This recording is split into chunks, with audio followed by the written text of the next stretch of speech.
Hey, this is Jason Kleberg from the Force 5 podcast, a show that forces a guest to come up with a movie-themed top 5 list topic, and then we reveal our picks on air. Top 5 heist films, top 5 tearjerkers, top 5 movie dogs. Every show you'll be asking yourself, what would be on my list? Guests include directors, screenwriters, actors, podcasters, musicians, authors, and even a professional wrestler. Subscribe to the Force 5 podcast, and you won't just be a listener, you'll be a list nerd. The Force 5 podcast, available wherever you're listening now. Have you ever wanted to dive deeper into the horror movies you love? Beyond the Blood is a horror podcast for fans who want more than just surface-level screams. We do deep dives into the movies that shaped us, digging into director commentaries, behind-the-scenes stories, deleted scenes, and the special features that most people skip. Each episode is a love letter to the genre. We break down how these films were made, the creative risks that paid off or didn't, and the lasting impact they've had on the genre as a whole. From 70s slashers to modern nightmares, we celebrate the craft, chaos, and characters that keep us coming back. If you're the kind of fan who rewatches movies with the commentary on, or you simply grew up in the video store horror aisle, the Beyond the Blood podcast was made for you. New episodes every single week. Subscribe, and let's dig deep. Welcome to the Beyond the Blood podcast.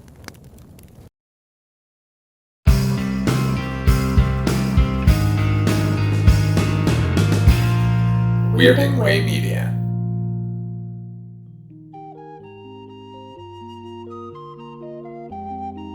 Right, Mr. Walters?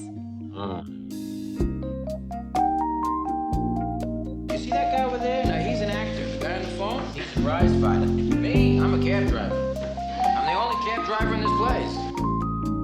Good evening and welcome to Night Mr. Walters, a taxi podcast. I'm your co-host HP, and with me, as always, is my co-host Father Malone. Father Malone, how are you this evening?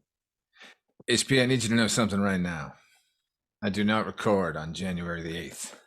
Because that's Elvis's birthday. That's Elvis's birthday. Now that should be your clue. This is not going to be your typical episode of Night Mr. Walters. We're in that sort of time between season 1 and season 2. So Father Malone and myself thought we would do something a little interesting, given that we haven't started season 2 yet. We're going to be looking into what I would call a taxi adjacent movie called DC Cab. Some of you may be familiar with it, but this movie came onto my radar as a result of hearing a discussion about the DC Cab soundtrack on the amazing $1 Billion Record podcast, which I would recommend anybody go check out. It's hilarious. Anyway, in chasing up more info on the movie, I was struck by the fact that professional Andy Kaufman friend and sometime Tony Clifton Bob Zamuda appeared in DC Cab. He's not featured prominently, but he's in it enough. He's in it enough to make me hate him. The character, I mean, not Bob Zamuda. He's doing a good job, but I hate that fucking character. The interesting part of it is I've been seeing this movie here and there over the course of the better part of 30 years, maybe more. And 40? What are you, nuts? 83, brother. In all of this time, I never put together the fact that was Bob Zamuda playing this character. So I was really shocked to find out that he was in this. And of course, the tie-in, as I said, is because Andy Kaufman is in Taxi, of course, and they were buddies. At the time of the production of this movie, DC Cab, Taxi, the TV series, was still in production at that time. It would have been, I think, around the 5th season, the final season of Taxi. Not to say that there was any sort of Taxi influence on DC Cab, but it is sort of interesting. And there are some parallels to be seen, whether intentional or otherwise. I think they're unintentional. DC Cab was on cable a lot when Father Malone and I were kids. We saw it many, many times. I would have been about 10 when it was on. And certainly coming from a rather unsupervised childhood as far as watching cable, I probably saw this when I was far too young to really understand a lot of the humor and certainly a lot of the sexual situations, let's say. Somewhere in a box, tucked neatly away, there is a videotape with a handmade label that was typed by me that says DC Cab somewhere in my sphere. If I chose to find it, I could. But yes, I've seen this movie not only from the onslaught that was delivered to us by cable television at the time, which was, again, pretty severe. This movie was on a lot, but I also videotaped it so I could watch it when it wasn't on. I'm almost certain I videotaped it as well. But for me, I would videotape things and I would just put them on in the background, like the fish tank. It wasn't necessarily that I'd watch it with great intent. I would just put it on while I was doing other things because it was a known movie. It was a funny movie, at least for the time. In light of our examination of Taxi, the TV series, we thought it would be interesting to take a side trip here and delve into a taxi adjacent project like DC Cab. So let's get into DC Cab a little bit. Now, the stars of this movie features one of the more prodigious casts of the 80s.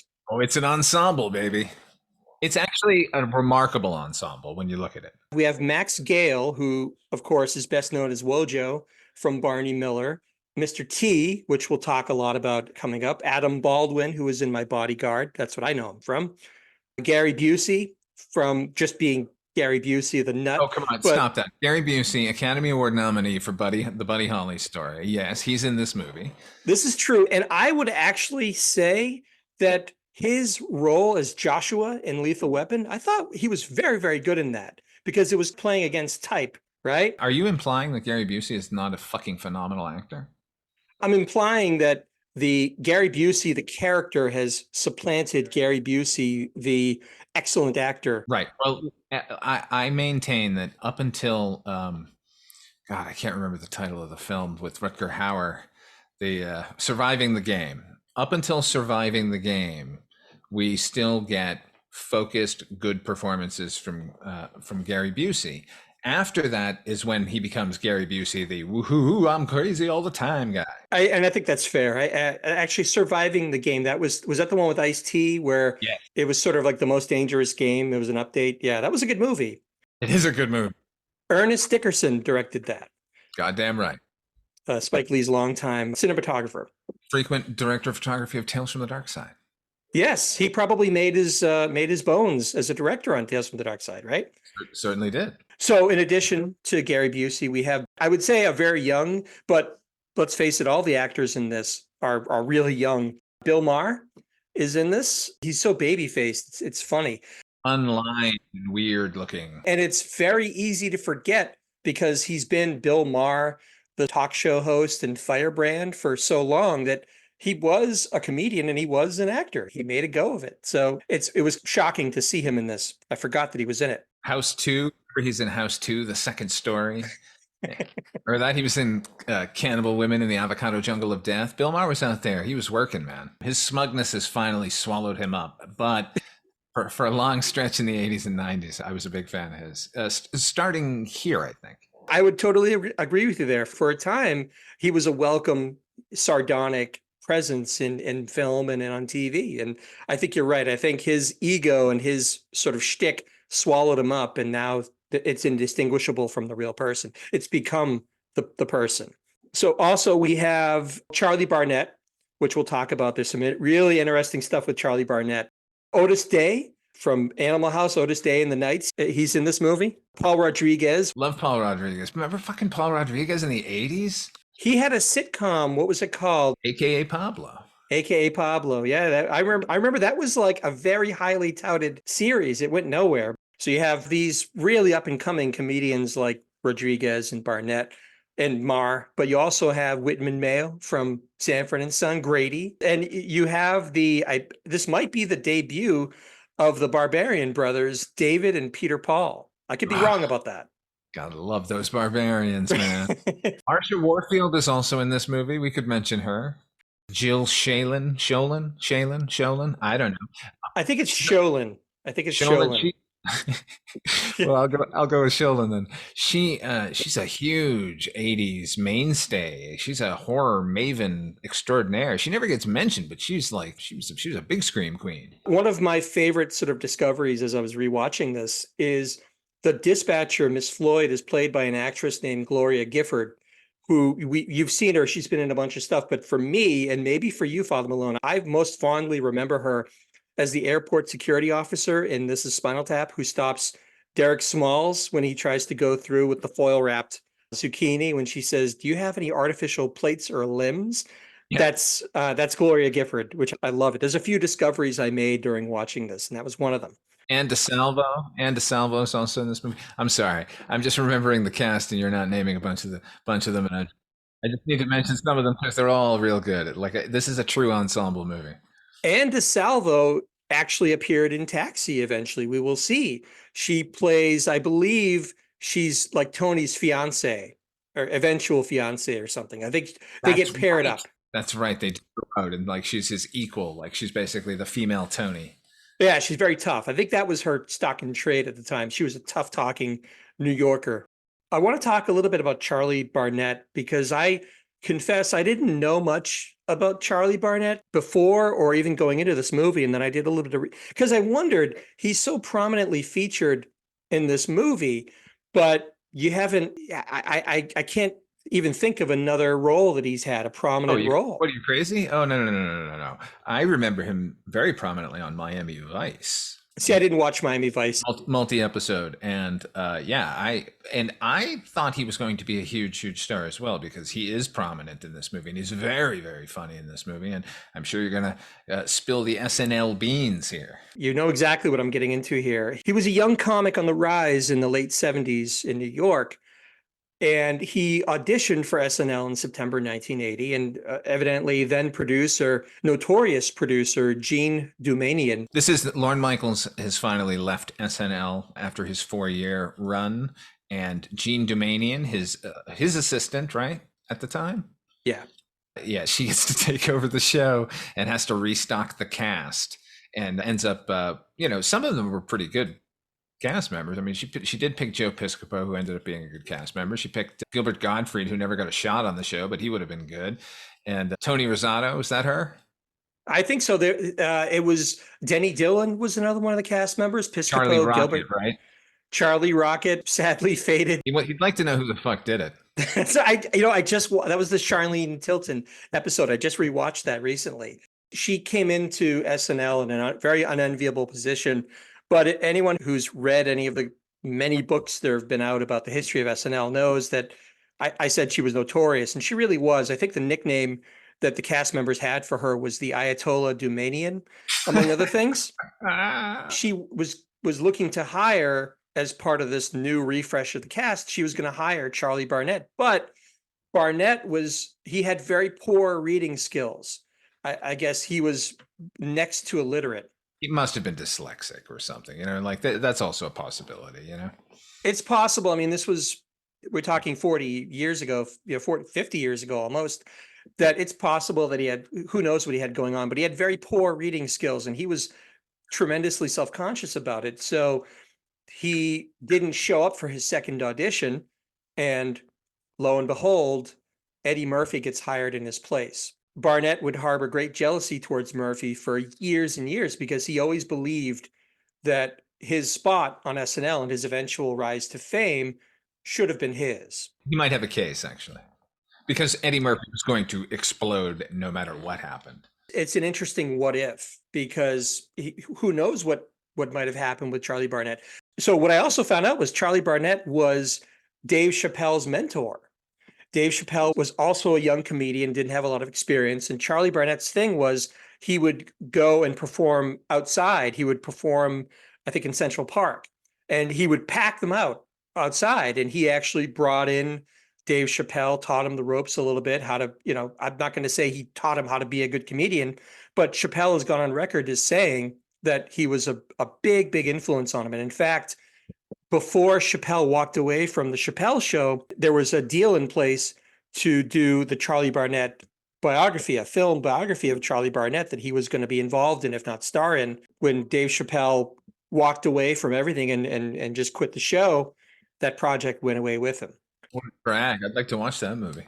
It would have been interesting because I'm sure this guy's life, I'm reducing it to just a paragraph, but it sounds pretty amazing. Oh, it's pretty harrowing there at the end too, so. Barnett would meet a very sad end. He died of AIDS due to being he was a heroin addict, and he would die of AIDS in 1996. So it's one of those great what if questions about what he could have achieved if he had had that opportunity. He's fantastic in DC Cab. He's very funny. He's a manic presence. He's great. It makes you wonder what could have been watching him. I should mention that DC Cab was written by Topper Carew and Joel Schumacher. And it was directed by Joel Schumacher. Directorial debut? It was not his directorial debut. Well, no, he wrote Car Wash. He directed The Incredible Shrinking Woman. Before this? Yes, a year prior. Yeah.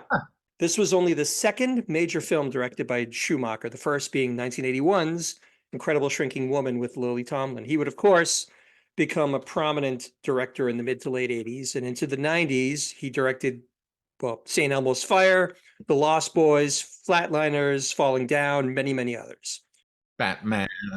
So that was Batman and Robin. Did he direct that? And Batman Forever, yes. And Batman Forever. So he's widely credited with killing that Batman franchise, basically. Unfairly, perhaps. Yeah, it was always going to crumble in the 90s anyway. Once Warner Brothers figured out that it was a merchandising machine, there was no way anyone was going to have a good vision for any of those movies. It was, they got exactly what they needed at the time, which was a pop culture-y, candy-colored looking thing. Joel Schumacher, this is his second film. He's very sure-footed already, I got to say. It's very well directed. He actually co-wrote it as well. So it's sort of interesting. I knew him primarily from his 80s and 90s heyday. And I've seen this movie many times without realizing who directed it. But I was kind of surprised to find out that he was so prominently featured as a director and writer. I thought that was kind of cool. We have to mention Mr. T. Mr. T was hugely famous at this time. I mean, he had just made his debut in Rocky III the year before, but he was still 1 year away from his best performance, which I think we both can agree was in 1984's Be Somebody or Be Somebody's Fool. Oh my God, he's so good in that one. His performance of the song Mother will bring a tear to your eye. Mother. There is no other. I pity the fool that we have to explain who Mr. T is to you. It's really impossible to overstate how seismic Mr. T's debut in Rocky was. With the mohawk, with the gold chains, with the attitude. He didn't look or sound like anyone else. The pop culture explosion around Mr. T was tremendous. He was on Different Strokes. He was on the A-Team, was a tremendous hit. He was at the White House with Nancy Reagan on his lap. God bless him. He's still around now. He's not as active as he once was. The man must be in his late 70s, if not older, but he's still got the mohawk. He's still got the chains. He's still got the, everything. I mean, Mr. T is just one of those pop culture icons. And this was only his second feature film. So but that was kind of cool. By now, he was a huge star when this movie came out. This movie was made before, I think, he became Mr. T. What's interesting is the character that he plays is this character called Samson. Out of all of the characters in this movie, and there's a lot of wacky characters we'll talk about, but Samson, you could make the case that Samson is essentially Mr. T.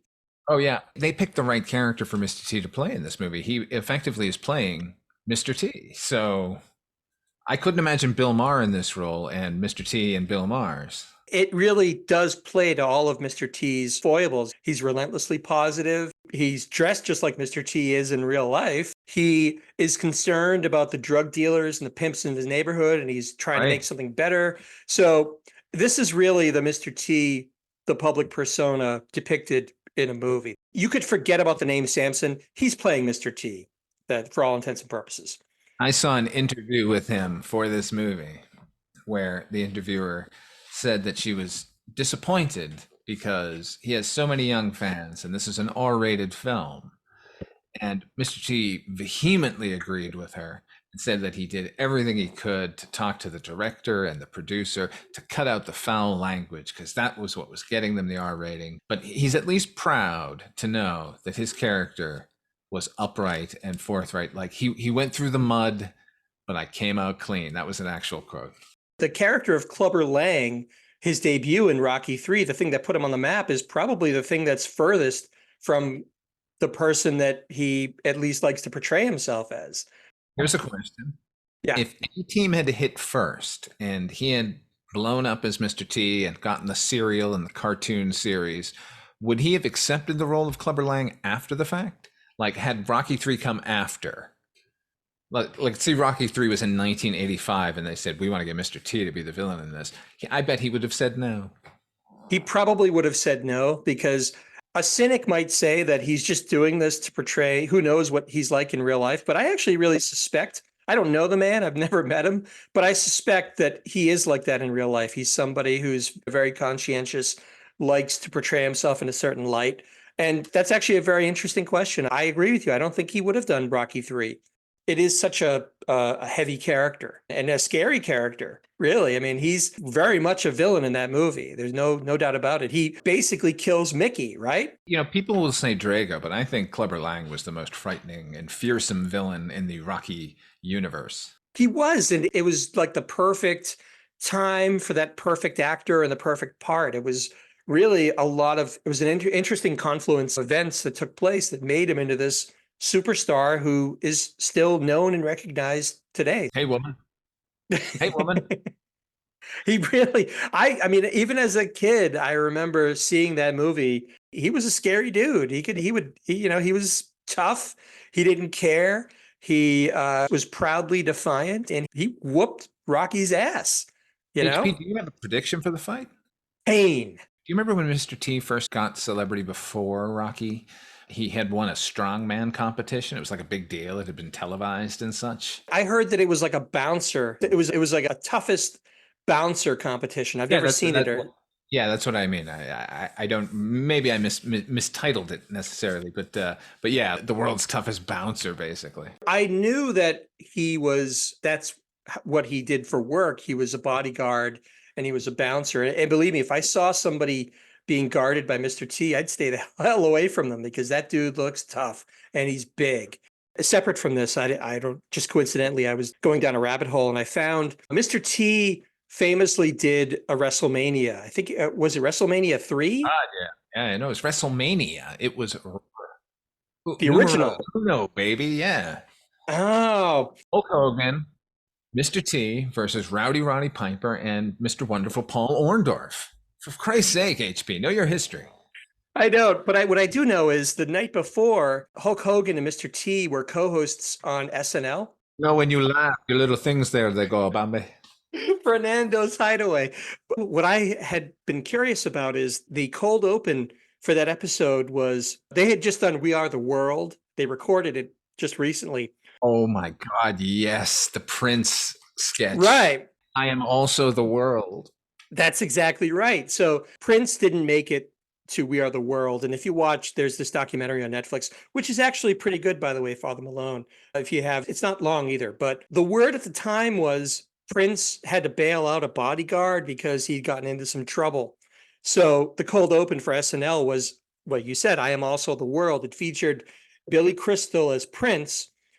And it was basically them recording We Are the World, but the bodyguards come in, and every time like Paul Simon goes to the microphone or Willie Nelson or any of these, the bodyguards come in and put him in headlocks and beat him up. So everybody gets beaten up except for Prince. Basically, Billy Crystal's in blackface for this, Awful. Which might have been acceptable at that time, but certainly now it's shocking to see it. But I did find it.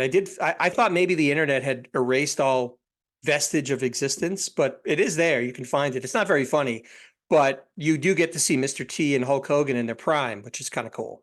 There's one good sketch, and that's Christopher Guest as a guy trying to convince a family to send their child to Camp Crystal Lake for the summer.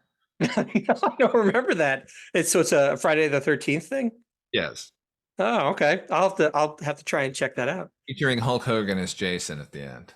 Oh, he's got the mask. Okay. And might I point out, if you go and watch this clip, that it's the incorrect hockey mask. And even at a young age, I went, that's wrong. It's one of those triangle holes all over the entire mask. Right. I know what you mean. Yeah. Pinpricks. Yeah, I believe that was a Gary Kroger season of SNL also. That wasn't, I don't think, that was still I think, I wonder who the producer was at that time. Dick Ebersol. Dick Ebersol, you're absolutely right. Hey, let's get off from Mr. T and back to DC Cab, shall we? That's right. So DC Cab is really another in a long line of slobs versus snobs kind of movies that were super popular in the 70s and 80s. You have Animal House, Revenge of the Nerds, and so on. The film stars Baldwin as Albert Hockenberry, which is a name that I've never forgotten since I saw this movie. Hockenberry, it's a great name. So he's Albert Hockenberry. He's a young hayseed who comes to DC to make his fortune. His father served in Vietnam with Max Gale's character, Harold, and he comes looking for Harold to get his help to make his fortune in the cab business. HP? And yeah. I have a theory. Hmm. Do tell. Albert Hockenberry's father in Vietnam went by the code name Animal Mother. I was actually just leading up to that because there's this great scene where Harold and Albert are catching up. They're bonding over like pictures from Vietnam and relics from Vietnam, and this all Well, Vietnam by Jimmy Cliff is playing, should be pointed out. yes, which is it's a great scene because they're putting on gas masks and drinking beer through them, and they have flamethrowers and helmets and all this, and Seems like a good evening, honestly. it did. It looked fun. I mean, they're drinking beers, they're reminiscing. I wanted to pour through all that old surplus. No, it looked like a lot of fun. Animal Mother is, of course, a reference to the movie Full Metal Jacket, Stanley Kubrick's masterpiece Full Metal Jacket, which featured Adam Baldwin in the role of Animal Mother. So I actually think that's a great tie-in. I didn't think of it in those terms, Father Malone, but yeah, maybe his father was Animal Mother. Animal Mother's last name was Hockenberry. We just never heard her in the fucking movie. That's all. He's good in it. He's very, very good in it. But yeah, that's I'm going to go with that. Hockenberry was Animal Mother. That's perfect. HP, do you remember the first motion picture that we attended to, or attended rather, theatrically? That would be Beetlejuice. It wasn't Full Metal Jacket? No, not at all. It was a sneak preview of Beetlejuice. Oh, that's right. But we did see Full Metal Jacket together in the theater. Oh, of course. Absolutely. Absolutely. We saw it. I don't recall the theater. It was that twin that turned into the Hollywood theaters across from the Liberty Tree Mall. Yes, it turned into Hollywood Hits. You're absolutely right. Was it a General Cinemas?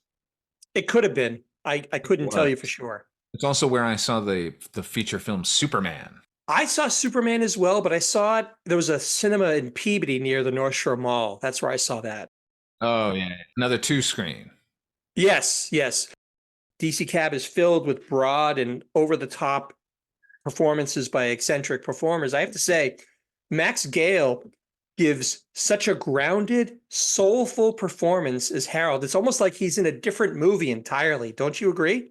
I 100% agree. I think first of all, I think he's great in the ensemble of this movie, but he's so good that it ends up hinting at a better movie that's just out of reach. Look, we're going to get into the nuts and bolts of this goddamn third act eventually, but Max Gale's presence and gravity and genial, you just like him so much and you want him to succeed. And there's a very sweet human story between him and Albert and Marsha Warfield's character. And there's a lot of good human drama going on here. And then there's a lot of crazy fucking bullshit. And the crazy fucking bullshit really takes over the movie at the end in the third act. Overwhelms it too. It's, yeah, oof. You said it. You love the character of Harold. He's just so likable. You feel the fact that life isn't going his way. You feel bad for him and you want him to succeed. Like you said, he's great in this. And the stuff that establishes his connection to Albert, where they're talking about Albert's dad. And at one point, Harold even calls Albert by his dad's name. And it's an interesting moment. He keeps the movie, like I said, grounded. There could have been a very different movie had the tone matched Max Gale's performance that he was giving. But he's never not welcome. It's just the movie goes off the rails despite him, basically. The movie is frequently going off the rails, and that's fine, but then it gets too much. But Max Gale, there's a moment in the movie which has always stuck with me where Harold and Myrna have kind of a tiff over the fact that Albert is there, and Albert suggests that he can leave and go get a hotel.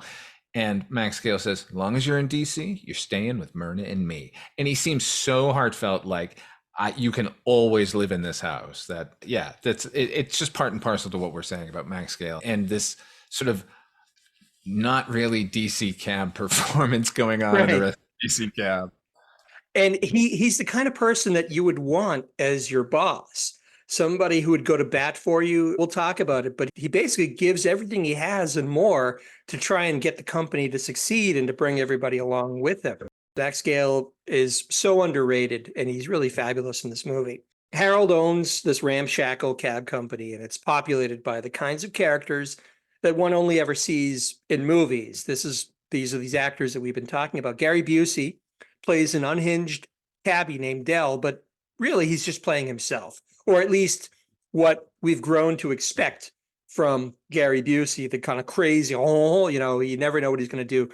And it has to be said, the language primarily that comes from, and I'll just say the character of Dell, is so offensive to modern ears. I'm not going to go into it, but there's some really offensive stuff going on in this movie, language-wise. Look, it's a product of its age. We're not condoning any of the problematic dialogue or situations or anything else from the bygone era of 1983. Look, some movies just did not age well. We don't want to revisit Revenge of the Nerds at this point and its complete rapey ending. It's a little harder to watch, and this isn't that bad. I don't feel guilty watching this. I just kind of wince every once in a while, remembering how casual some people were with some terminology. Mr. T, as we said, he plays a character named Samson, who's just he's a really muscular, tough guy that's trying to keep his niece and the rest of the kids of the neighborhood from worshiping these ever-present pimps and drug dealers. They always seem to be turning up in the neighborhood with these really fancy cars. So he keeps saying, when he's talking, it's the car. I got to get the kids away from the cars. He also holds the record for the worst simulated driving of a car in a movie. Because there's a lot of driving in this, and we're not talking about the poor man's process that we've grown to love in Taxi, the TV series. These are cars that are getting towed and being filmed from the outside. So it looks like the cabbies are driving. But Mr. T, and none of them are really that good at it. Disagree. Paul Rodriguez is really good at it.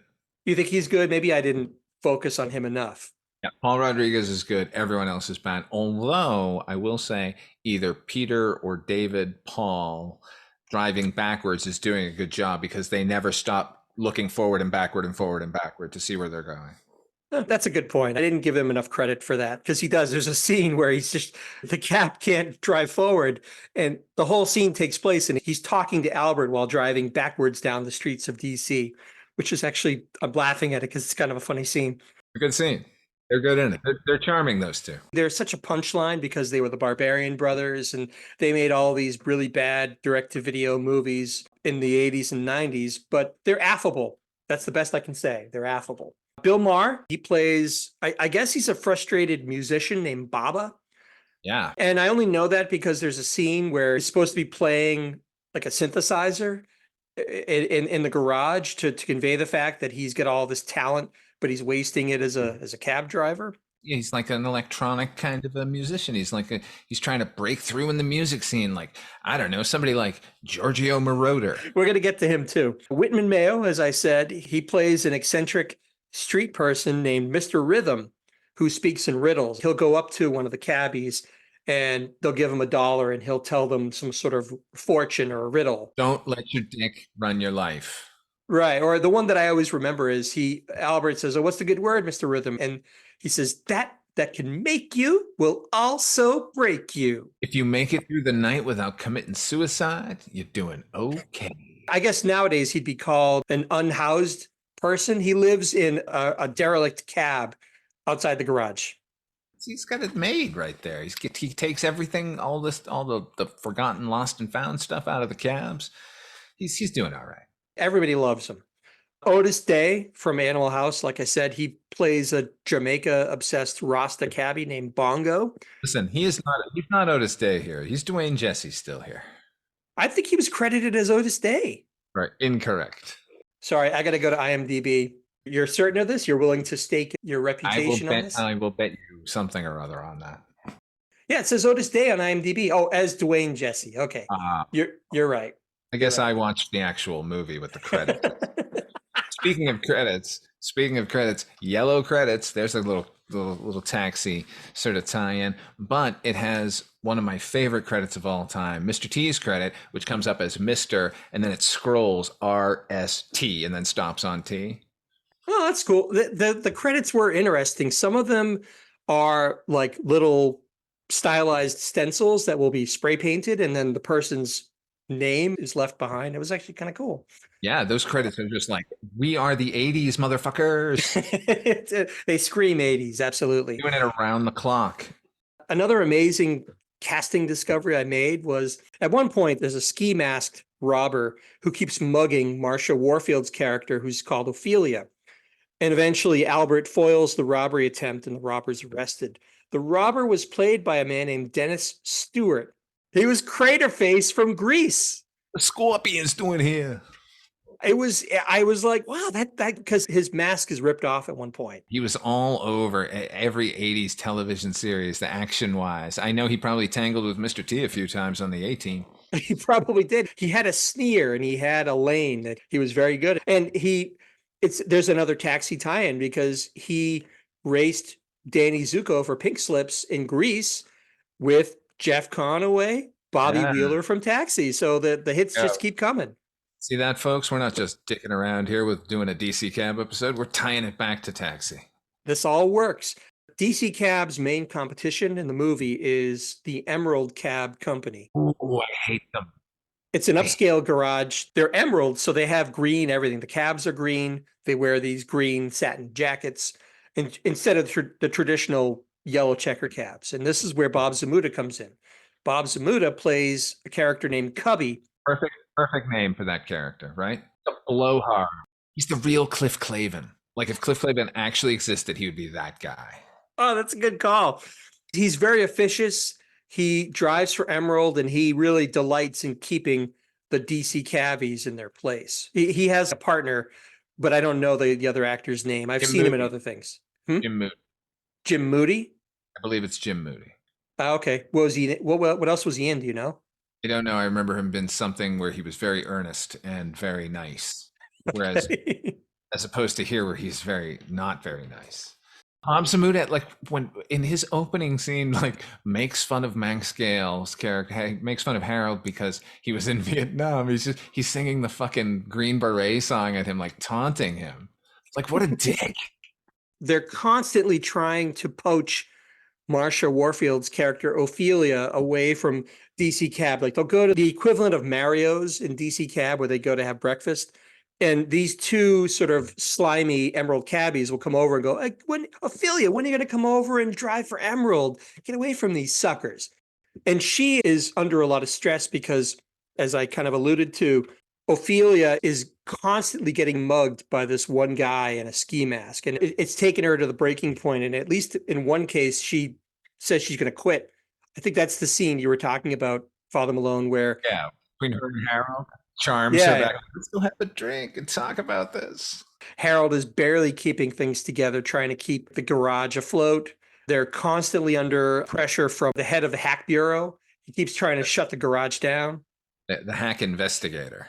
That's it. And the actor, I don't have the actor's name, but he's this little sort of diminutive guy with a mustache who's always trying to stick it to DC Cab. Here's the thing, because now we're mentioning the antagonists of the piece, right?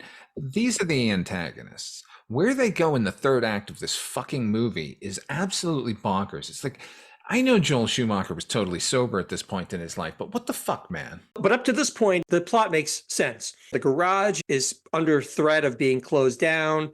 There's cabbies that are threatening to quit. Things aren't going well. But Albert comes in and he's bringing this fresh enthusiasm. He's trying to get the cabbies to make something of themselves. Let me make a Taxi crossover possibility here. Albert Hockenberry, if they had hired him instead of John Burns, Albert Hockenberry would have lasted 5 seasons. The same character. He's a rube, right? Up from the South, in the big city, trying to make it in the cab company or whatever, like whatever thing they would have given him. But this guy in that role, stick him in a taxi, I think it'd work. The difference is he's a rube, but there's nothing childlike about Albert Hockenberry. He's very focused on what he wants to do. He's come to DC to make his way, and eventually he wants to break into the cab business. So, and he knows when he comes in, he's got to be realistic. He's got to start from the bottom. He's got to get his hack license. A big part of the movie is almost episodic, where he's driving with each and every one of these cabbies and learning from them and getting their perspective. And frankly, their perspective is usually about where to pick up women or how to do things the easy way instead of the right way. But that's the movie being a comedy. What are you going to do? But eventually, good fortune smiles on Harold's garage as they find a rare violin that was left in one of the cabs, and they cashed. God, so hacky. Very hacky. The reward is $10,000, but Harold's greedy wife Myrna takes the reward money for herself, and all the cabbies are understandably upset by this. But Albert, being the good guy he is, puts up $6,000 of his own money with the stipulation that they reinvested in DC Cab, and they fix up the cabs, they get a new paint job on the garage and everything. Now the thing of it is, $6,000, it's a lot of money, but it doesn't seem like the life-changing amount of money today. So I did the research. In 2024 dollars, $6,000 from 83 is worth approximately $18,579.34, which is a good amount of money. They could do something with that. Certainly enough to fix up all the cabs and put up the sign and paint the bit, like everything we see that revitalizes the company. Yeah, definitely. Imagine what they could have done with 10. $10,000, I'm glad you asked, would have been worth $30,965.56. So that would have been crazy. They could have had television advertising for that kind of money. That's true. But Albert, because he's that kind of guy, he's winning everybody over. He puts up his savings back into DC Cab, and there's a great 80s montage of the garage getting fixed up. They're getting new fancy yellow satin jackets with DC Cab on the back. Remember the satin jackets of the 1980s, man? They look great. They look like a gang. It was a fantastic sequence. And they're finally are able to make payoffs so they can drive customers to the airport. And it's great. They upgrade the garage and the fleet. Things are looking up for DC Cab. But mainly beyond that, Albert's using his youthful enthusiasm to motivate the cabbies to make something of themselves. Even Samson takes his share of the reward. Ugh. And he upgrades his cab. I think it's supposed to be a Rolls Royce.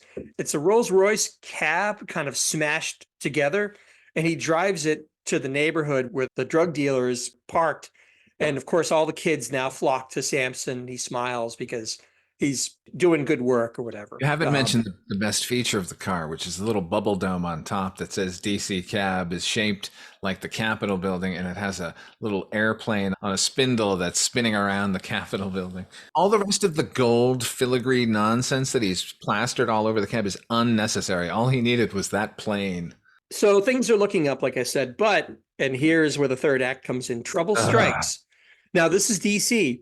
And one of Albert's routes is he has to drop off, I think it's Tyrone's grandmother or aunt and cousin or something. He has to drop off two family members that work at an embassy school or something. They're housekeepers at the embassy, nannies and housekeepers. And but we're never told what country they're from because the kids speak perfect English. I assume maybe it's Canada. I don't know what country. Canadian ambassadors' children? Oh my God. I hate every part of this sequence. Through the movie, you see him dropping these housekeepers off, and these two little brats are always there, this boy and this girl, and they're always there waiting with eggs to start pelting the cab. It doesn't make any sense. They're just kind of assholes. But one time, Albert's dropping off these ladies, and the kids get kidnapped. By John Deal from fucking Miami Vice. Like there's a Miami Vice connection here. I don't know if they're supposed to be radicals because they seem like crazy radical type people, but I think they're held for ransom. I think that's why. So they kidnap the kids, and in the ensuing craziness, Albert gets kidnapped as well, and they get taken to some farmhouse. The police believe that Albert was involved in the kidnapping somehow. I don't know how they made that, because there's witnesses to this kidnapping. Here's the tension. Here's the plot of the movie. Evidently is that Albert gets kidnapped. He gets framed for the fucking kidnapping. And then these cabbies have to go save him while they're under suspicion. It's a mess, man. It is a mess because within this whole thing that's happening is because Albert is suspected of being in on it. They close down the garage, so they're all out of work. They've reached their wits' end. No one wants to, they just want to give up. And it's Mr. T who rallies the troops with this patriotic speech that he makes. I think it's in front of the Lincoln Memorial or something. Damn right. Truth is, Mark. He marshals the troops. They finally find where they're holding Albert. And it's actually kind of funny because all the cabs line up outside, and through the whole movie, Harold has this bullhorn that he's using. I think it may be another thing from Vietnam or whatever. When the kidnappers hear someone's outside, and what the cabbies have done is they've all lined up. They have their headlights on so they can't see them, but somebody has found red and blue lights. So to the kidnappers, it looks like they're surrounded by the cops. One of the cars has like pylons on top of it. Like those are lights. Right. Okay, look, the third act is a mess, but there are some charms, including when he's talking to them through the bullhorn. And I think Gary Busey says, tell him you're Batman. There's some funny, interesting moments. There's even a part where at one point Albert escapes and gets to the radio in his cab, but no one's in the garage because it's been shut down. But Mr. Rhythm intercepts the message, and he's talking to Mr. Rhythm, and he's saying, I don't know, I'm in a farmhouse. There's a windmill, and I see Bruce Lee. Mr. Rhythm gets this message, and then he meets up with the other cabbies, and he says, yeah, Albert, I talked to him. He said he's here, and he saw Bruce Lee. And they're all like, Bruce Lee, what are you talking about? So like one group led by Mr. T finds a farmhouse with Bruce Lee, Leigh, on a mailbox outside, and they're not sure. This is the best part of the entire sequence. These three idiots pulling up to this house where it says Bruce Lee, Leigh, and one of the Barbarian brothers says, it says Bruce Leg. And then the family just kind of calmly eating their meal when the three of them crash in, one from the door and two from the windows on either side, and they just look up and go, oh, wrong house, and then leave. That's a great sight gag. But eventually, Tyrone, who's also looking for Albert, he realizes that there's a drive-in screen, a movie screen, not far from the farmhouse.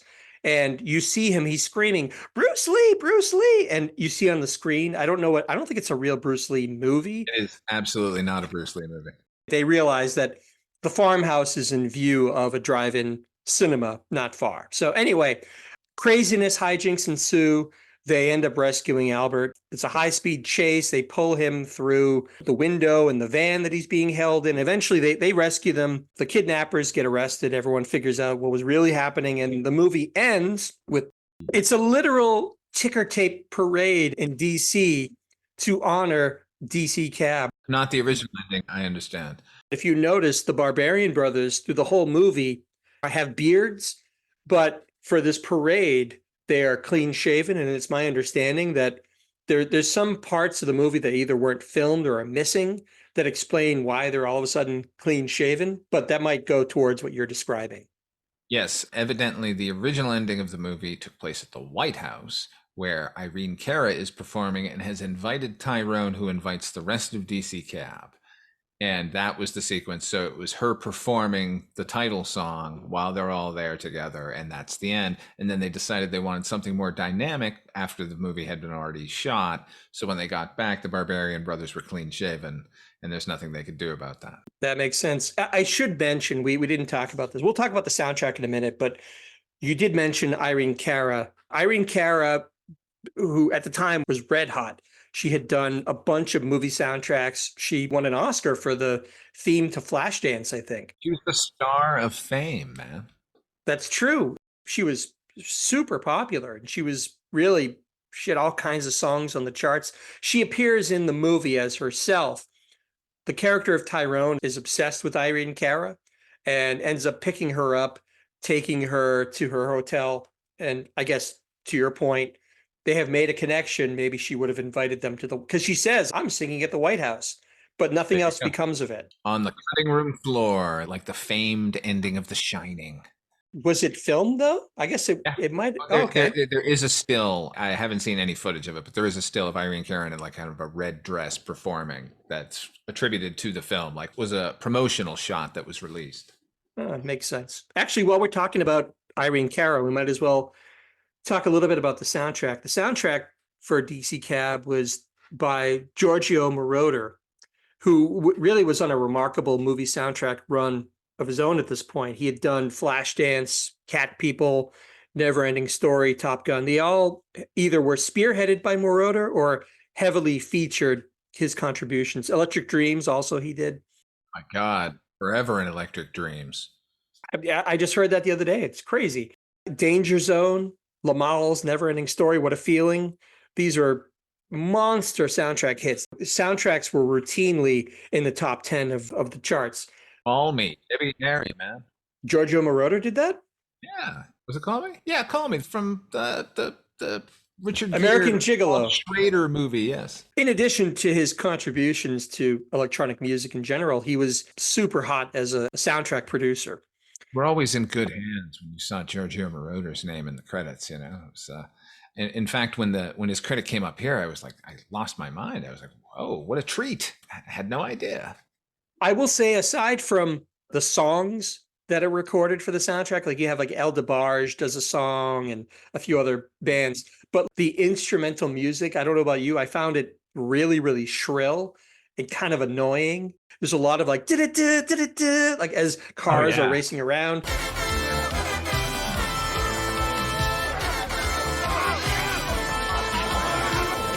That was a little much. I think it's totally in keeping with how bullshit the fucking ending was. The lead single for DC Cab was a song called The Dream, subtitled Hold On to Your Dream. This was Irene Cara singing. This was supposed to be their big hit. And I remember it being on MTV a lot because I recognized the song, but apparently it peaked at number 37 on the Billboard Hot 100. It didn't really make much of an impact. I think this might have been the beginning of the end of Irene Cara and Giorgio Moroder's dominance of the soundtrack sort of charts. You know what's weird? In Electric Dreams on that soundtrack, there's a song called The Dream. Boy George. George performs, yeah. It's just, so when I hear The Dream, I automatically think of that, which is also tied to Giorgio Moroder. That's just an odd coincidence. I really, really liked the Electric Dreams soundtrack. I remember at the time watching that movie, and that's a fantastic sequence. There's a sequence where the computer, I think the guy brought the computer so it would design an earthquake-proof brick. Yes. And while the computer is working on this brick, that song, The Dream by Boy George is playing. It's a wonderfully mellow, kind of ethereal song. It's beautiful. It's a gorgeous sequence in the movie. It's the best part of that movie, honestly. I mean, look, there are other charms in that film, like Bud Cort clearly is just so wonderful. He's tremendous. Yeah. That sequence in particular, I agree, is just a delight. So that's the movie in a nutshell. Like I said, we've covered the actors and everything else. And I have to say, coming into it, we're not going to rate this as we would. There's no yellow lights here. We haven't mentioned some things that I enjoyed about the movie, though. So I've talked a lot about the nuts and bolts of the movie, but let's get into some other things, Father Malone. What else did you come up with in your research? No research at all. This is just something I liked about the movie because this is an ensemble movie, and I really liked hanging around with them. That I will say that it feels like, and this is obviously not the case. This was written as a feature film, originally Liberty Cab. I did research that. That was the original title, and I got to read a couple of the early pages of the script, only a little sample. I give them credit for setting this movie in Washington because it would have been so easy just to say that this was taking place in New York because all you need is basically an inner city, right? Right. But having said that, despite the fact that I think it's cool that they went with a different type of setting, aside from the fact that these kids that are kidnapped are children of ambassadors, it doesn't really figure in. You could have very easily have said this is in New York and no one would have batted an eyelash. There's nothing unique about this. I disagree with you on that. I like that it's set in DC, and I like seeing all of the sort of regular landmarks, but then a lot of these sort of local landmarks that you would seek out if you were there. I think they use those neighborhoods pretty spectacularly. And the point I was making earlier is about the screenplay is that because the third act is so goddamn jarring, what it feels like is a pilot and a first episode, but we never got a resolution to the pilot before we got this second crazy plot, like this seems like, if anything, it could have been the sequel plot. Like, had this movie been a hit where we're just dealing with the cabbies and whatever little problem they've come up with, that the hack investigator or the Emerald Cab Company, like some sort of, it's just so, oof, I'm sorry. I don't mean to keep returning to it, but here's something I did like. The sense of camaraderie in these characters is really infectious, including this game that they all play with each other, this sort of hide and seek, where they're all dressed in masks, hunting a particular mark for the night. And while all the time playing the Mission Impossible theme on their shitty tape decks in their cabs and singing along to it, and then singing over the mic to the point where they can't, like, the dispatcher can't even find a cab to go pick up an actual customer. That I loved. I was thinking about this as I was watching this movie. We saw this when we were super young, and there were a lot of movies like this where it's like an us against them type of thing, where you have a tightly knit group of people working somewhere or friends, like Revenge of the Nerds. They're all in the same frat.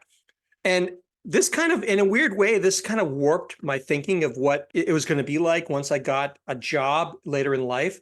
Like in my mind, like wherever I worked, I was going to be part of a crazy band of people. We were all going to love each other and support each other. And I had this impression that I was going to be best buddies with everybody that I ever worked with, wherever I decided to work. And that's obviously, I learned later that's not the case. But this movie conveys that idea very well. These are very different characters, but you can tell they all love each other. They support each other. And there's something spectacular about, in 1983, the diversity on screen here. That is true. It's never even really discussed as being odd or progressive. They're just all friends, and they don't care. There's like the Rasta guy, there's the Gary Busey crazy white guy, but they don't really call out their differences in any interesting way. They all go to this, like at one point, all the cabbies go to like a male strip club to try and pick up women. They don't care. They're just going to have a good time. The only person who gets excluded is Albert because he's the odd man out. He's the new guy. And there's also, we didn't actually mention, there's this subplot involving this waitress or this girl who works at a restaurant, the cabbie hangout. Jolin? Jill Sholin. I think her, Jalen? what's her name? Claudette. Her name is Claudette. And Albert it's love at first sight. Albert is struck with love, but Dun, dun, dun. Her controlling aunt who runs the coffee shop will not let her date any cabbie. And she's right to do that. God, they're all so gross and crazy. They're constantly getting into fights and jumping out windows in this fucking diner, standing on tables and yelling at each other. Like, I wouldn't let her date them either. But she has conditions that someday someone's going to walk through that door with flowers and chocolates and some other gifts and going to ask properly. And Albert fucking does it, man. And that box of chocolates looked delicious. And I want to look through that book of great homes of the South. Albert is a good guy. He's fucking charming in this movie. Like, I really like Albert Hockenberry. I wanted to be friends with Albert Hockenberry. He was so good in My Bodyguard. He plays Linderman, the scary character in the school where Clifford Peach is getting bullied. And Clifford Peach realizes he better hire his own bodyguard to keep the bullies away. And Linderman, being the scariest dude in the school, played by Adam Baldwin, is hired. And through the course of the movie, Clifford and Linderman, they become friends. And he learns about Linderman and why he is the way he is. He was really good in it. It's a total 180 from Albert Hockenberry. He has to be sullen and depressed and angry. And these are, I don't think any of those adjectives would describe Albert Hockenberry in the least. I watched Full Metal Jacket last night. I haven't seen it in 20 years. Yeah, me neither. Yeah, a long time. He's terrifying in the movie. He's really good. His opening scene, the cadence with which he's speaking to Joker when he first meets him, this sort of weird, laconic, threatening, but soft, it's really off-putting. Like, he throws you way off kilter, and that follows through the rest of the movie, man. Like, it just gets more aggressive and horrifying. As I said, it's a masterpiece anyway, but he is really good in it. Everything I've seen him in, and I didn't watch Firefly. I didn't watch and I understand that he's like a cult favorite from that TV show, as a lot of the actors. He's a solid performer. I've never seen a bad performance by the guy. But he's really good in this. There's no subterfuge with Albert. He genuinely wants to succeed and take everybody with him. They all eventually, like, because he comes in and they'll ignore him. They all give him the cold shoulder, like, nah, you can't drive with me. But they see what an earnest, hardworking guy that he is, and he genuinely wants the company to succeed, that he wins them over. Even Tyrone is the hardest nut for Albert to crack. Everybody else eventually comes around, but Tyrone just there's something about Tyrone and that character that you learn that I think he went to college, but he realized that he couldn't make it because the cards were stacked against him, and he just decided to become this crazy guy. But Albert doesn't care. Albert's just trying to make something of himself, and they eventually become friends. And Tyrone is the one who leads the charge effectively to find Albert when he's been kidnapped. I have to say, Charlie Barnett, we've talked a lot about his sad history. He's really good in this as well. He's really funny. He's not only really funny, he's good in the dramatic moments too. He's solid throughout this entire movie. Like, I don't know why he didn't just blow up immediately. It sounds like he had already inked a 3-picture deal with, I don't know, Paramount or one of these companies.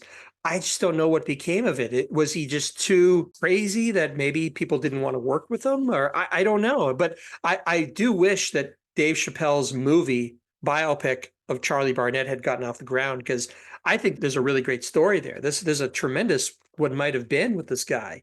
Totally. Imagine if he had gone on to stardom on SNL. He might have, for all we know, he might have still flamed out. He might have still have not amounted to anything, but we'll never know. He never. He could have been one of the casualties from that season. Most of that cast got fired immediately. I don't know. It's heartbreaking to see somebody who has such a prodigious talent, and to hear what a sad end he came to was really a bummer, because he's so vital and so exciting in this. You got the sense that he was making the most of this opportunity in this movie, because this was his first movie. Everybody really is, for what the movie is, they're good. And looking at this as kind of a hangout movie, it's not really a hangout movie, but you do, these are affable, funny characters that you would like to spend some time with. They're always doing crazy things. Like you said, they're playing this sort of fox hunt game at the beginning where they're chasing each other in cabs and wearing masks. And I love it. It's like a fucking blast. Yeah, it looks really, really fun. I want to play the game that Dell wants to play. You take a beer bottle and you spin the bottle, and then whoever gets that has to take it and they shake it up. They shake it up real, and then they put it right next to their face.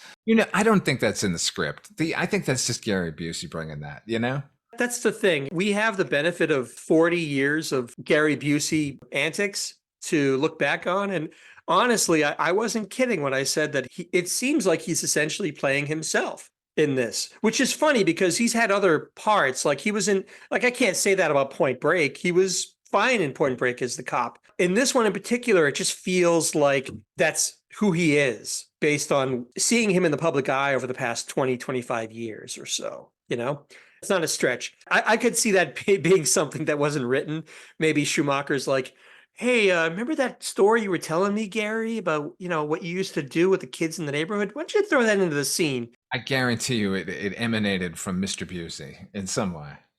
I might be wrong. I don't know. Somebody will pull up the script and tell me I'm wrong. But there's weird stuff. At one point, Albert's having a conversation with somebody, and he looks in the bathroom, and Dell is on his back in one of the stalls. And Albert goes like, well, what are you doing in there? And he goes, I'm doing some intestinal yoga. He's a fucking lunatic. You know what's wrong? The only thing wrong with oral sex? The view. It's good. It's good. I'm recommending this movie. There's a lot of problematic humor in this movie. A lot of race bullshit. A lot of juvenile nonsense. There's a lot of fucking funny stuff too. Gary Busey front and center. Yeah. It's not unlike a movie like 48 Hours, where a lot of people have contended that you couldn't make a 48 Hours movie now because it's just so... The way that Eddie Murphy's character is treated in the language is just so offensive now. You couldn't make it now because it's not now. That movie isn't now. That it's of its time. Like, I look at these movies and I wince when I hear people say some of the stuff they're saying. But at the same time, that was 1983. And so, yes, you could not make DC Cab now. You could not make 48 Hours now. You could. You just would make it with today's sensibilities, and that would be fine. There's some not necessarily prescient stuff, but just like as a wake-up call, like how long this has been going on. When Albert and Tyrone make their way back to the cab company with the fucking thief who's been pestering Marshall Warfield the entire time, when Tyrone gets the gun from the guy, they pull up to the cab, the cops grab Tyrone and wrestle him to the ground like he's the guy. And he's like, he's not the... he's just like, yeah, of course they're going to attack me. He says that. He literally says that. I'm here with a gun. Of course they're going to tackle me. And that's really sad that here we are 40 years later. And that's not only is that still happening, but it's in a much worse But sense. now at least everyone's woken up to it. Like there, it was like a punchline. I think to alter or censor something like this to make it more palatable to modern audiences, I think, is to run the risk that you're going to forget that these things were problematic in the first place. I'd rather go into it, and I'm not even suggesting you put on, like, I know some movies have a little lead card that says, we regret some of the language. Look, but it was fucking 40 years ago and everyone was an idiot out in the open. I think people should understand that this is 1983. Things were different. Dell is there to let you know that the cops are lacing the bullets with PCP. That way it looked like you were on drugs the whole time. I didn't realize how much of DC Cab is almost episodic, because a lot of it is just Albert going on rides with the various cabbies and getting into sort of strange, almost like encapsulated adventures. He goes with Dell and they drive a stripper to a topless club, and the stripper stiffs them. So then Albert has to go in and try and get the money, and he gets kicked out. Then Dell has to go in, and it's funny because he goes in there and he rips off the bottom of one of the waitress that stiffed him. I don't know if you noticed this, but so he runs out. What else does he grab? He grabs like a handful of food, right? Well, no, he runs out. He grabs the bikini bottom. Oh, a statue. He grabs a little statue. Yeah, you don't see it, but he dives into the cab and he's holding this little white statue in his hand. It's really funny. Magic of Gary Busey. It sounds like what we're describing is like an outrageous comedy, and there are certain elements of that. It's pretty grounded for a lot of it. There's a charm to a lot of it. And like I said, a big part of that is due, I think, to the direction. And I think Max Gale adds a nice vibe to the picture. Adam Baldwin, his character is great. We haven't talked about the cinematography. And for this, I want to cede the floor because I'm sure you have a lot to say about the director of photography. No, who's the director of photography? Are you kidding me? No. This is one of the dingiest, dirtiest depictions of DC that you'll ever see. Every cab, it feels like there's a funk inside of every cab. It's dirty. There's like soot over everything. You can practically smell it all over the garage. But worth noting is the DP of this picture was Dean Cundy. Oh my God. Yeah. I'm so sorry. I feel like covered in shame here. Like, yeah, I did notice in the credits like this. I got so I was marveling at like each credit after another that, yeah, it slipped my mind. Shame on me because it is a spectacularly well shot movie. You're right. Yeah. Like nobody can shoot grime like Dean Cundy to make it look cinematic and beautiful and authentic at the same time. Like how do you make grime look wonderful? It came back to Escape from New York, which I would say is similarly. I mean, we know that was shot in St. Louis, right? Yeah. And it looks and feels so authentically urban and dirty. I know a good portion of DC Cab was shot on location, but I also know that a lot of it was shot in Los Angeles. I couldn't tell you which parts, probably some of the interiors, but there's a gravitas to the way it's shot. I'll give you another example when we're talking about Harold's house where Albert is staying. All you ever see is really just like, it's like the living room where Albert is just sleeping on the couch, but it looks so real to me. It's sort of dirty. There's a part of the wall where the studs are exposed.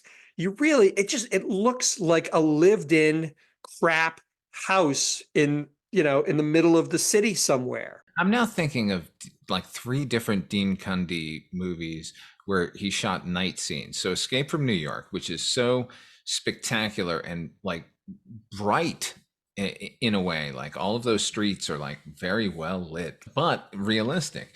And then we have this movie.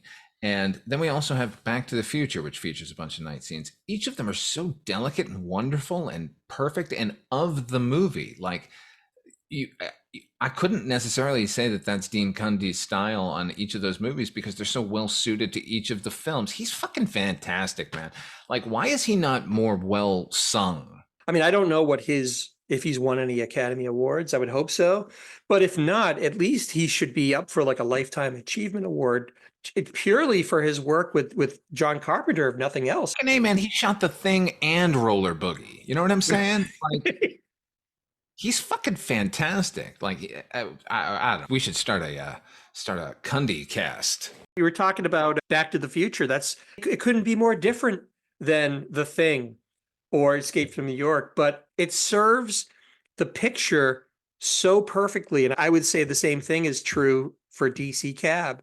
It seems silly to be delving into the aesthetics of a silly movie from the 80s, but damn if it doesn't look really, really good and it feels authentic, right? Absolutely. More often than not, we run into these set-bound things and the lighting is inelegant, and that's never the case with Dean Cundy. He can make anything look like you're in a real space and not just some set somewhere. He shot fucking Who Framed Roger Rabbit, man. He made it seem like I felt transported to 1940s Los Angeles. It never felt unreal to me. There were fucking cartoon characters running around. I know. The man was a magician with light and with sets and with everything. Let me think about this for a minute now. In terms of time frame, DC Cab, that was certainly after The Fog and after Escape from New York. So it's not as if he wasn't already an established and well-respected DP.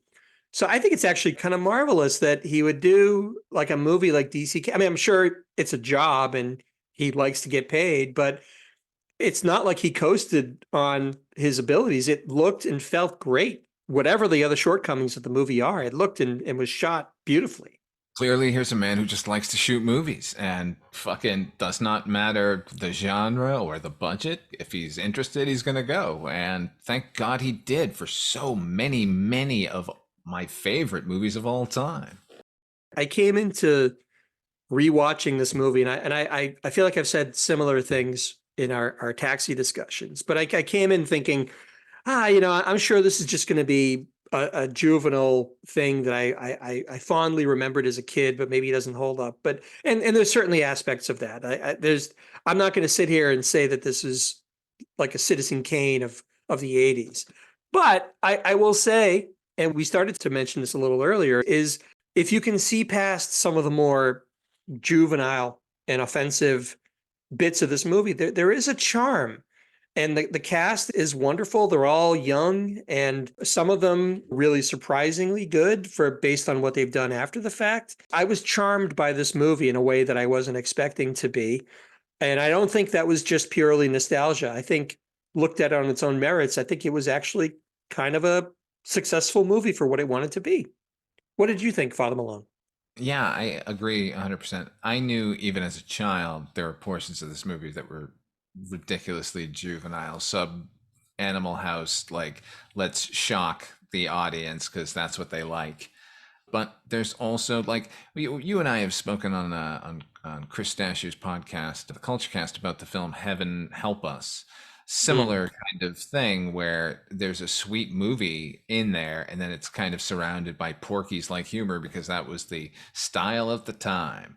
And this film suffers a lot from that, but there is a very nice human drama going on here between Max Gale and Adam Baldwin. And I don't know, there's a comfortableness with this film. Like it's got a nice hangout vibe. Yeah, that's what I was alluding to earlier. It's fun to spend time in this garage with these characters, some of them off the wall, but it is fun. It's a shame that they felt like there had to be a plot at some point. Like we really didn't need it. The movie, the problem is the actual ending to the movie is the end of the second act when Albert gives them all the money and they revitalize the cab company. That should have been the fun finale. Like, I don't know why they decided they needed to have intrigue.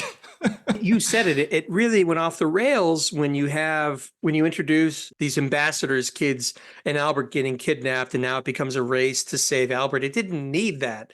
That, to me, in a movie that isn't all that realistic necessarily to begin with, this just takes that unreality to a whole nother level, which I don't think it really needed. The spectacle of them driving down whatever street in Washington, D.C., as they're throwing a ticker tape parade for them was so unbelievable to me and so silly. But even despite that, there's one moment where the hack inspector, or whatever his name is, gives Harold the plaque, Yeah. and he picks up the plaque and he kind of shows it around. It felt real to me. It felt like, wow, this is how somebody who gets an award would I don't know. In the midst of all of It's this, just the joy of Max Gale, man. He's so good. Like, he's so yeah. good. I confess I didn't watch a lot of Barney Miller as a kid because if it wasn't an action-packed thrill a minute, it seemed boring and adult to me. And there's really nothing action-packed about your average episode of Barney Miller. Like a bunch of adult world wordplay. Like, who cares? Right. Like, yeah. Oh, but it's been so highly touted as a good show. And the It actors. is absolutely a great show. It's just not for 10-year-olds. Right. And I could say the same thing for Taxi when I was a little kid. I remember it would come on just as I was getting ready to go to bed to get ready for school the next day. And there was a time where if I heard that end theme of Taxi or heard the start of the MASH theme, I got this Double pit in my whammy stomach. of melancholy. Yeah, because you knew, it's time for bed.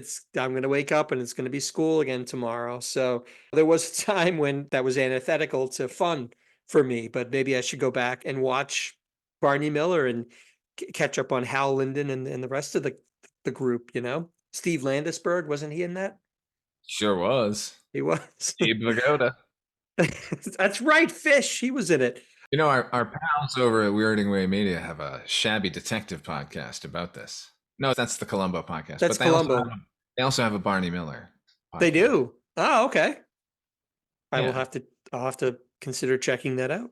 Again, if it's not already clear, for whatever passes for yellow lights in this particular episode, we're giving DC Cab a recommendation. You should definitely check it out. It's got nothing to do with Taxi, the TV series, of course, but as an adjacent depiction of the cabbie lifestyle, it was pretty good. We're between seasons, so we're doing taxi things.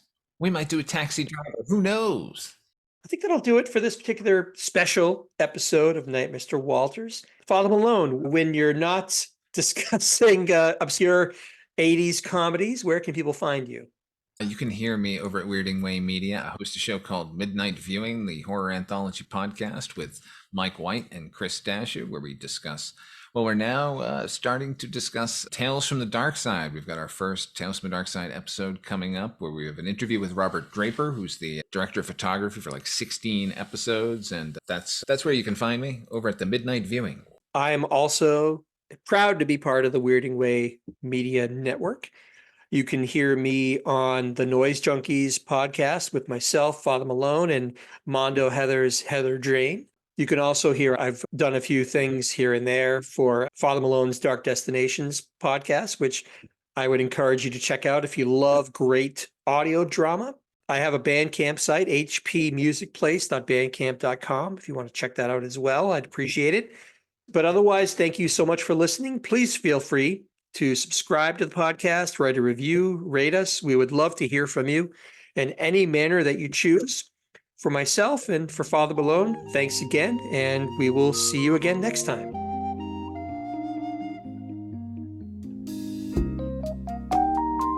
Night, Mr. Walters.